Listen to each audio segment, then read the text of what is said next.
ओम शांति। 25 मई 2025 अव्यक्त बाप दादा के महावाक्य। ओरिजिनल डेट 4 सितंबर 2005। शिक्षा के साथ क्षमा और रहम को अपना लो। दुआएं दो, दुआएं लो तो आपका घर आश्रम बन जाएगा। आज बाप दादा सर्व बच्चों के मस्तक में प्योरिटी की रेखाएं देख रहे हैं, क्योंकि ब्राह्मण जीवन का फाउंडेशन ही है पवित्रता।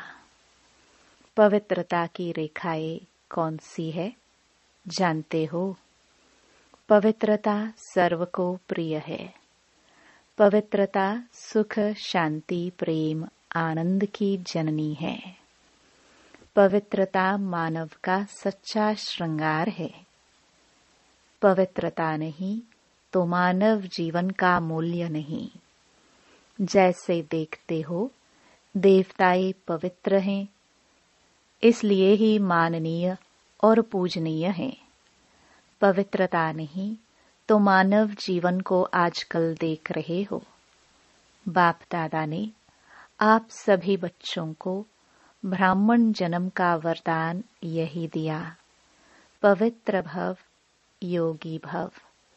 जिस आत्मा में पवित्रता है उसकी चाल, चलन, चेहरा चमकता है। इसलिए पवित्रता ही जीवन को श्रेष्ठ बनाने वाली है। वास्तव में आप सब बच्चों का आदि स्वरूप ही पवित्रता है। अनादि स्वरूप भी पवित्रता है। ऐसी पवित्र आत्माओं की विशेषताएं उनकी जीवन में सदा पवित्रता की पर्सनालिटी दिखाई देती है। पवित्रता की रियलिटी, पवित्रता की रॉयल्टी चेहरे और चाल में दिखाई देती है। यह रेखाएं जीवन का श्रृंगार है। रियलिटी है मैं अनादि आदि स्वरूप। इस स्मृति से समर्थ बन जाता है। रॉयल्टी है स्वयं भी स्वमान में और हरेक को सम्मान देकर चलने वाला।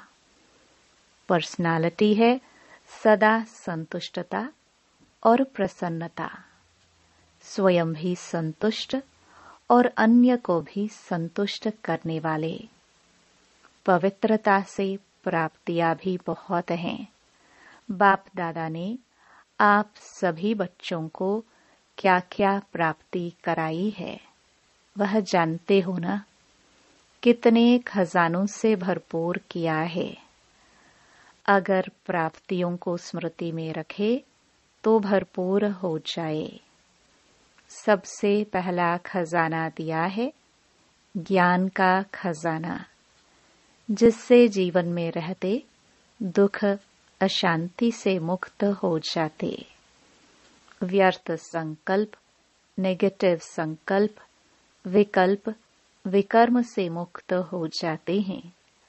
अगर कोई भी व्यर्थ संकल्प व विकल्प आता भी है तो ज्ञान के बल से विजयी बन जाते हैं।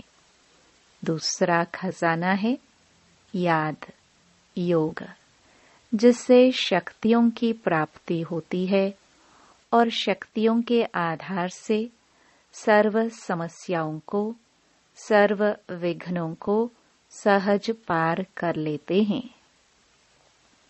तीसरा खजाना है धारणाओं का, जिससे सर्व गुणों की प्राप्ति होती है। और चौथा खजाना है सेवा का, जिससे सेवा करने से जिसकी सेवा करते हो उसकी दुआएं मिलती हैं, खुशी प्राप्त होती है।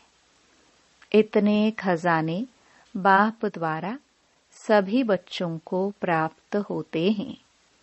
बाप सभी को एक जैसे ही खजाने देते हैं। कोई को कम, कोई को ज्यादा नहीं देते हैं। लेकिन लेने वालों में फर्क हो जाता है। कोई बच्चे तो खजाने को प्राप्त कर खाते पीते मौज करते और फिर मौज में खत्म कर देते हैं, और कोई बच्चे खाते पीते मौज करते जमा भी करते हैं, और कोई बच्चे कार्य में भी लगाते लेकिन बढ़ाते जाते हैं। बढ़ाने की चाबी है खजाने को स्व के प्रति और दूसरों के प्रति यूज करना। जो यूज करता है वह बढ़ाता है। तो अपने आप से पूछो कि यह विशेष खजाने जमा है? जमा है, क्या कहेंगे? हाँ या थोड़ा थोड़ा? जिसके पास यह खजाने जमा है वह सदा भरपूर रहता है। देखो, कोई भी चीज भरपूर रहती है ना, तो हलचल नहीं होती है। अगर भरपूर नहीं होती तो हलचल होती है, हिलती है।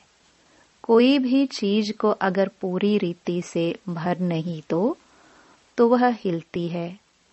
तो यहाँ भी अगर सर्व खजानों से भरपूर नहीं है तो हलचल होती है। सदा यह नशा रहे कि बाप के खजाने मेरा जन्म सिद्ध अधिकार है। बाप ने दिया, आपने लिया, तो सब खजाने किसके हुए? आपके हो गए ना। तो जिसके पास खजाने हैं वह कितना नशे में रहता है। जैसे छोटा सा राजा का लड़का राजकुमार होता है, पता भी नहीं होता है कि बाप के पास क्या क्या खजाना है, लेकिन नशा रहता है कि बाप के खजाने मेरे खजाने हैं, और खजाने की खुशी में रहता है। अगर खुशी कम रहती है तो उसका कारण क्या होता है? बाप ने तो खजाने दिए हैं, सुना, लेकिन एक है सुनने वाले, दूसरे है समाने वाले। जो समाने वाले हैं वह नशे में रहते हैं। आज नए नए बच्चे भी आए हैं। बाप दादा आप लक्की बच्चों को आप सबके भाग्य की मुबारक दे रहे हैं। अपने भाग्य को पहचाना? पहचाना है?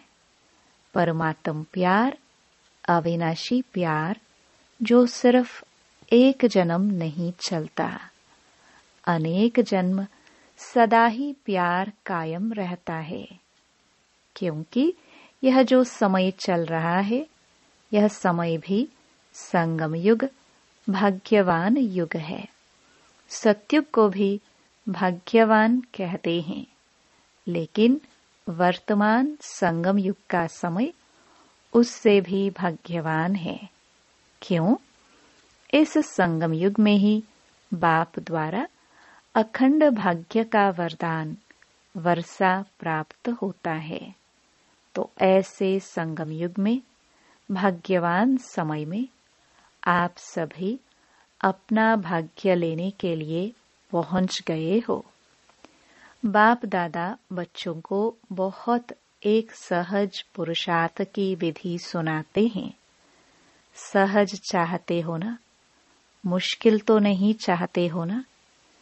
इन बच्चों को, पुरानों को तो भाग्य की सहज विधि मिल गई है। मिली है ना? सबसे सहज, और कुछ भी नहीं करना, सिर्फ एक बात करना। एक बात तो कर सकते हो ना? हाँ करो या ना करो, कहो हाँ जी, तो सबसे सहज विधि है। अमृत वेले से लेके सबको जो भी मिले उससे दुआएं लो और दुआएं दो। चाहे क्रोधी भी आवे, लेकिन आप उसको भी दुआएं दो और दुआएं लो, क्योंकि दुआएं तीव्र पुरुषार्थ का बहुत सहज यंत्र हैं। जैसे साइंस में रॉकेट है ना, तो कितना जल्दी कार्य कर लेता है। ऐसे दुआएं देना और दुआएं लेना, यह भी एक बहुत सहज साधन है आगे बढ़ने का। अमृत वेले बाप से सहज याद से दुआएं लो और सारा दिन दुआएं दो और दुआएं लो। यह कर सकते हो? कर सकते हो तो हाथ उठाओ। कोई बद्दुआ दे तो क्या करेंगे? आपको बार बार तंग करे तो? देखो, आप परमात्मा के बच्चे, दाता के बच्चे, दाता हो ना, मास्टर दाता हो, तो दाता का काम क्या होता है? देना। तो सबसे अच्छी चीज है दुआएं देना।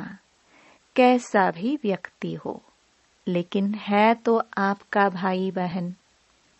परमात्मा के बच्चे तो भाई बहन हो ना, तो परमात्मा का बच्चा है। मेरा ईश्वरीय भाई है, ईश्वरीय बहन है। उसको क्या देंगे? बद्दुआ देंगे क्या? बाप कभी बद्दुआ देता है? देगा? देता है?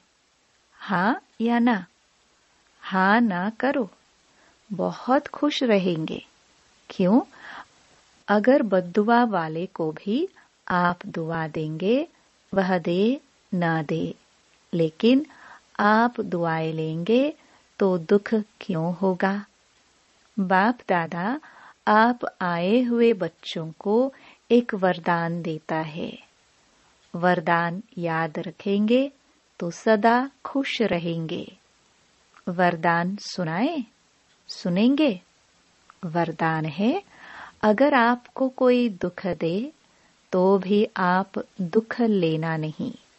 वह दे लेकिन आप नहीं लेना, क्योंकि देने वाले ने दे दिया, लेकिन लेने वाले तो आप हो ना। देने वाला लेने वाला नहीं है। अगर वह बुरी चीज देता है, दुख देता है, अशांति देता है, तो बुरी चीज है ना। आपको दुख पसंद है? नहीं पसंद है ना, तो बुरी चीज हो गई ना। तो बुरी चीज ली जाती है क्या? कोई आपको बुरी चीज देवे तो आप ले लेंगे? लेंगे? नहीं लेंगे। तो लेते क्यों हो? ले तो लेते हो ना। अगर दुख ले लेते हो तो दुखी कौन होता है? आप होते हो या वह होता है? लेने वाला ज्यादा दुखी होता है। अगर अभी से दुख लेंगे नहीं तो आधा दुख तो आपका दूर हो गया। लेंगे ही नहीं ना। अरे, आप दुख के बजाय उसको सुख देंगे तो दुआएं मिलेगी ना, तो सुखी भी रहेंगे और दुआओं का खजाना भी भरपूर होता जाएगा। हर आत्मा से कैसी भी हो, आप दुआएं लो, शुभ भावना, शुभ कामना रखो। कभी कभी क्या होता है, कोई ऐसा काम करता है ना, तो कोशिश करते हैं शिक्षा देने की। इसको ठीक कर दो, शिक्षा देते हो। शिक्षा दो, लेकिन शिक्षा देने की सर्वोत्तम विधि है कि क्षमा का रूप बन के शिक्षा दो। सिर्फ शिक्षा नहीं दो, रहम क्षमा भी करो और शिक्षा भी दो। दो शब्द याद रखो, शिक्षा और क्षमा, रहम। अगर रहम दिल बनके उसको शिक्षा देंगे तो आपकी शिक्षा काम करेगी। अगर रहम दिल बनके नहीं देंगे तो शिक्षा एक कान से सुनेंगे, दूसरे कान से निकल जाएगी, शिक्षा धारण नहीं होगी। ऐसे है ना, अनुभव है। आप भी किसका शिक्षक तो नहीं बन जाते। शिक्षक बनना जल्दी आता है, लेकिन क्षमा करना दोनों साथ साथ चाहिए। अभी से रहम करने की विधि है शुभ भावना, शुभ कामना। जैसे कहते हैं ना, सच्चा प्यार पत्थर को भी पानी कर देता है, ऐसे ही क्षमा स्वरूप से शिक्षा देने से आपका कार्य जो चाहते हो यह नहीं करे, यह नहीं हो, वह प्रत्यक्ष दिखाई देगा। आपके रहमदिल बन शिक्षा देने का प्रभाव उसकी कठोर दिल भी परिवर्तन हो जाएगी। तो क्या वरदान मिला? ना दुख देना, ना दुख लेना। पसंद है तो अभी लेना नहीं, गलती नहीं करना। जब बाप दुख नहीं देता तो फॉलो फादर तो करना है ना, कर रहे हैं। कभी कभी थोड़ा डांट देते हो, डांटना नहीं, रहम करो, रहम के साथ शिक्षा दो। बार बार किसको डांटने से और ही आत्मा जो है ना वह दुश्मन बन जाती है, घृणा आ जाती है। परमात्म बच्चे हो ना, तो जैसे बाप पतित को भी पावन बनाने वाला है, तो आप दुखी को सुख नहीं दे सकते हो। अभी जाकर ट्रायल करना। ट्रायल करेंगे ना तो पहले चैरिटी बिगिंस एट होम। परिवार में अगर कोई दुख देवे तो भी दुख लेना नहीं। दुआएं देना, रहमदिल बनना पहले घर वालों को करो। आपके घर का प्रभाव मोहल्ले में पड़ेगा, मोहल्ले का प्रभाव देश में पड़ेगा, देश का प्रभाव विश्व में पड़ेगा। सहज है ना, अपने परिवार में शुरू करो। क्योंकि देखो, एक भी अगर क्रोध करता है तो घर का वातावरण क्या हो जाता है? घर लगता है या युद्ध का मैदान लगता है? उस समय अच्छा लगता है? नहीं लगता है ना। आप लोगों के लिए भी है। आज वीआईपीज़ के साथ मधुबन वाले समर्पित भाई बहनें भी सामने बैठे हैं। अपने अपने साथियों से, अपने अपने कार्यकर्ताओं से न दुख लेना, न दुख देना, दुआएं देना और दुआएं लेना। अगर आप अधिकार से ऐसे समय पर भी दिल से मेरा बाबा कहेंगे, परमात्मा बाबा, मेरा बाबा, तो कहावत है कि भगवान सदा हाजिर है। अगर आपने दिल से अधिकार रूप में ऐसे समय पर मेरा बाबा कहा तो बाप हजूर हाजिर हो जाएगा। क्योंकि बाप किसके लिए है? बच्चों के लिए तो है। और अधिकारी बच्चे को बाप सहयोग नहीं दे, यह हो ही नहीं सकता है, असंभव। तो परिवर्तन करके जाना।